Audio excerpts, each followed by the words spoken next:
Hello and welcome to another edition of Tuesdays with the Disability Policy for All. Today we had the great fortune to be talking to Whitney Perrin, who is the director of the Center for Disability in South Dakota. So thank you for coming in, Wendy. Oh, Liz, I'm so glad to be here. Thanks. Today we will be talking about research and evidence practice in transitioning. So the first question I wanted to ask you is, what research are you working on related to transitioning? Well, thanks, Liz. As you know, a lot of my work has been in the area of employment. So when I think about transition, the focus of my research has been applied in looking at people graduating from school and becoming employed, going to post-secondary school, and achieving adult outcomes.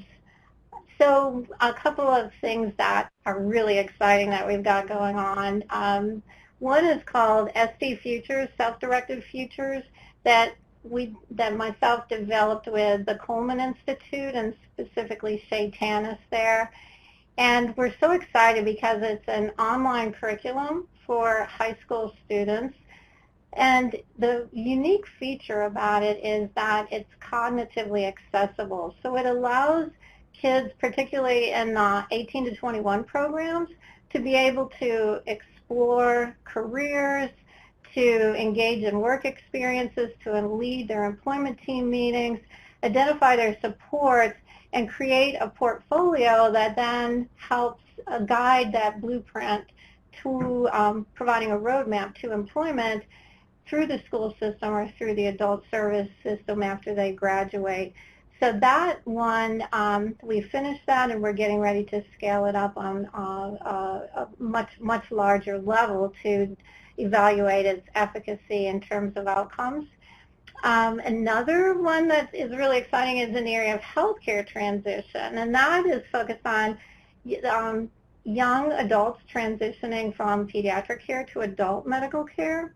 And we always hear that there's so many gaps that sometimes people have trouble accessing the medical care that they need. And so we've done a lot of research in that area, but one thing I think that's of particular interest is this patient interaction tool. There it is. This is laminated and we're getting them professionally done, so this is just kind of a prototype. But it was developed by a group of self-advocates themselves, identifying what is it that I want to find out from my doctor and how can I determine how my health issues or my disability is going to impact my education, employment, friends, dating, driving, sports, all those kinds of things. So we're really excited and we're working on studying that with people actually using it in their medical experience when they go to the doctor. Another area that is probably of great interest to folks is kind of a little bit different twist on the concept of transition, but transitioning from adult service, more segregated kinds of programs, sheltered workshops, and day services. We're working with the provider network here in South Dakota as well as vocational rehabilitation and figuring out what are some models of service delivery and strategies that we can use to help people transition out of those day programs, people that have been in there for many, many years and haven't had work experiences, and helping those providers and those systems shift to be able to support individuals in integrated employment with a big focus on the direct support workforce, and through APSE, the Association of Persons in Supported Employment, the idea of employment support professional certification. We have initiated that on a large scale. We have over 1,200 people now that have certification, and so that's a big component of working with the providers as well to help help them expand their direct support workforce to better serve people in different environments. And a last thing that I really want to highlight that I'm so excited about is the culmination of my research for many years here and that of many other people that I've been involved with and collaborated with. And that's what we're calling a transitions clinic. I'm located here, our USET is located in a medical school. And so looking at the integration of health, education, and employment in the format of an all-day multidisciplinary clinic that looks at transition. And the exciting thing about it is that we use universal design through all the aspects of it. Everything is got pictures and is user-friendly. We bring in all the community resources, so vocational rehabilitation, the benefits specialist, the family organization, independent living are all a component of that. But a couple of really unique features that we're really proud of is the fact that we have a self-advocate who also participates. We have a sibling who participates and a family representative so that they can both assist somebody through the process and also help them formulate some ideas for their transition from school to adulthood and what they'd like to accomplish. And the other unique piece that we've added to it are situational assessments. So people have real work experiences. They're very brief, but it becomes part of the recommendation and the expectation back in the report back to the medical community and the education and the adult service world, as well as for that individual and his or her family to kind of guide that transition from wherever they are to post-school. Thank you. Wendy, those projects that you talk about sound so exciting and so going to be so helpful to people, and I'm so excited about things, especially the medical and the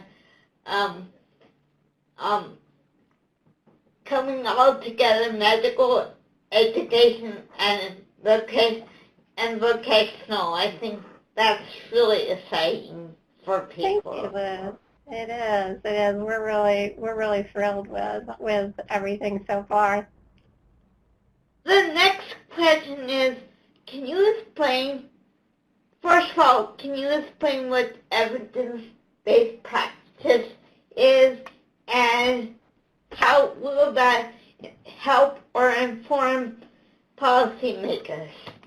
Okay. Well, and you know this, Liz, out there we hear of a lot of good ideas and the field is so full of them, but by having an evidence base, so by having the data, the research to support those practices and help us know, are they truly making a difference? Are they impacting people to help them achieve the things that they would like to achieve? And that way we can make sure that we're directing our services, our money, our energy into things that really make a difference. And one of the key pieces of that evidence base, though, are having self-advocates and the people that use those services or use those strategies, having their perspective on how effective those things are. That's a critical part of the evidence base. And so when we look at things out there that are really tied to employment for people transitioning out of school, we know that work experience is just very valuable. If people can have those opportunities when they're in school to try different work experiences out, to job shadow, to do internships, to spend that time in the community, we know that people have better outcomes when they leave school. And not only that, though, Liz, when you think about it, it's really hard to make those choices about what we want to do in employment if we've not been out there to try different things and to see what we like. But not only that, what kind of environments do we like? Who do we like to work with? What kind of job? What are the specifics about that? What's the work culture? And you really have to get out there to kind of figure out those things and then to find your permanent employment. So that's one piece that we know that is really effective.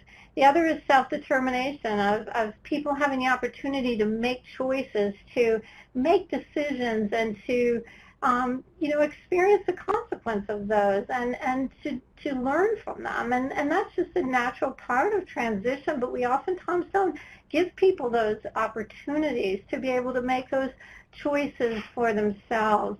And I think being out in those work experiences and those other kinds of opportunities that occur during school are invaluable for making those kinds of decisions. I think the other aspect of evidence-based that is really important too is the whole concept of supports. And I know that's not a real specific evidence-based, but when you look at the whole idea of supporting people in the environments and the activities that they choose, we know there is an evidence base around all of that: supported employment, supported education, supported decision-making.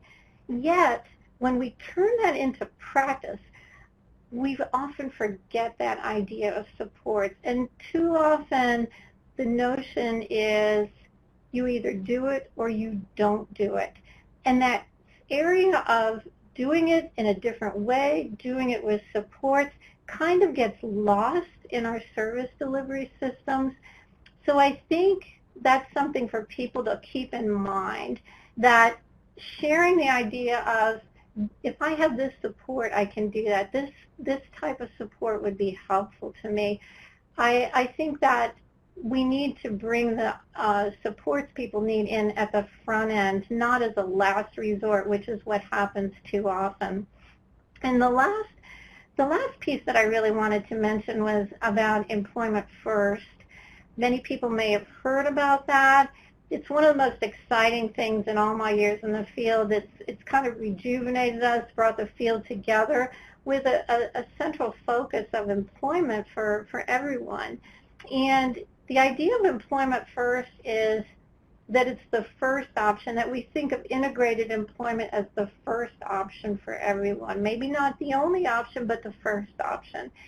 And if you think about that as a policy, it shifts how we think about services, how we provide services, how we fund those services.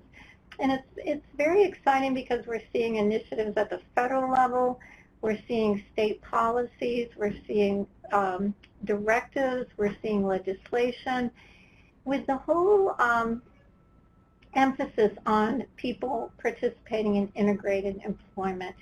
And so I think it's an exciting time that all of these levels of policy are kind of focused in the same area, opening up a lot of doors.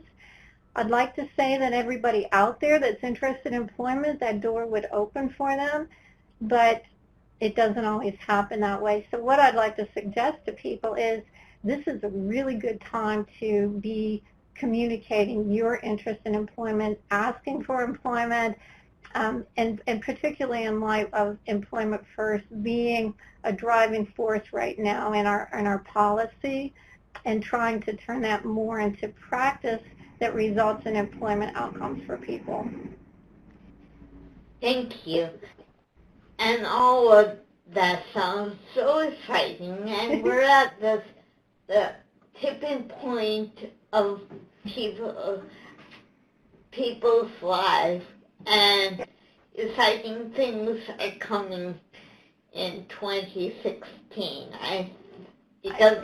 I know for myself that if I'm happy with what I truly want to do, and that's policy, then my work shows it. And if I used to work in a library or behind the desk, and that's not who I am, and my work showed that. So You're I'm so very right. excited.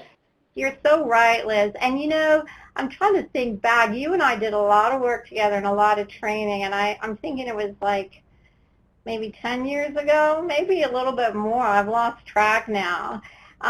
But we were saying these same kind of messages, and now it's almost like the policies are catching up with what we were saying back then, and it really is, I think, like you say, a tipping point, and seeing a lot of momentum, a lot of energy around it, but we're actually seeing outcomes. People are working, they're getting jobs, and that is truly exciting to see. So The last question I wanted to ask you is there anything else that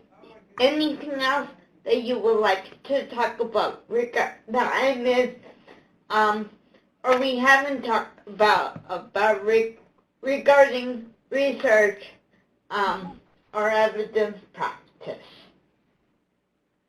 well, Liz, I think you covered some really important points, as you always do in this, and it's very fun to be talking to you. And I think the best thing I'd like to kind of wrap this up with is to let people know that really finding out those things that you like, the different environments, the different kinds of jobs, the different aspects of jobs, those opportunities out there, and what that means to you. If you can convey that to the people that are providing services, explain the supports that are helpful to you, and really speak up about that, because unfortunately sometimes the practices don't meet don't offer what they could to the folks that are out there. So if they speak up and ask for these things, the emphasis is out there to provide those services, and if they keep advocating for themselves, speaking up and sharing the information about themselves, and to keep pushing, because there's support out there, and to get with folks like you and connected with others that can help support them in those efforts. This is a great time to be doing that. And so even if people have tried it in the past and weren't successful in accessing those services and supports, I would recommend that they revisit that and go knocking on those doors again and requesting those things. And then secondly, I think the experiences that people have had, if they can share with researchers and they can share with practitioners, so we are able to develop services and strategies that support people in the things that they want to do. So it's kind of twofold. One, to be requesting the services, sharing what people like and what the supports are that they need in order to accomplish employment, but then also to be able to participate in the research and the meetings and the planning that allow us to extend those services and supports to many other people through those practices. Well, thank you. And if you have any more questions about this or any other policy issues, please go to the AUCQ webpage and look for this week's In Brief. And if you have any questions or comments about this edition of Tuesdays with Liz, please leave them in the space below. Thank you, Wendy, and have a wonderful day. And I look forward to talking to you next week. Thanks so much, Liz. Thank you. Bye-bye. Bye, everybody. Magic, and she appears. And Wendy? Yes? I forgot to tell